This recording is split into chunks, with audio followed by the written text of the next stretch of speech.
Hello বন্ধুরা, আজকে আমার মা আম কাটছে। দেখো তোমরা, আমের আচার হবে, তাই জন্য গুড় আম হবে। এখানে দেখো এক পেতে আম রাখা রয়েছে, এদিকে কাটছে, ভর্তি হয়ে গেছে গামলা। এগুলো সব কাটা হবে, এখানেও রাখা রয়েছে। মা এটা গুড় আম হবে তো, তাই তো? গুড় আম করবে, আর কি করবে? আচার করবে নাকি? সব গুড় আম হবে। কারা কারা গুড় আম খেতে ভালোবাসো তাহলে কমেন্ট বক্সে কমেন্ট করে জানিও, কারণ আমরা তো ভালোবাসি। তাই জন্য মা এই এক পেতে আম এনেছে, আরও হবে এটা শেষ হওয়ার পর।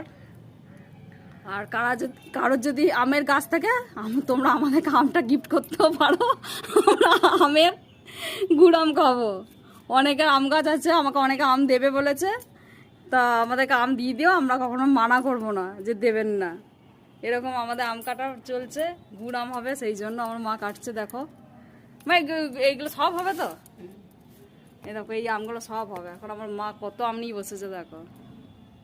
তো গুড় আম হোক, তখন তোমাদের দেখাবো কিভাবে গুড় আম করা হচ্ছে, সেটাও তোমাদের সাথে শেয়ার করব।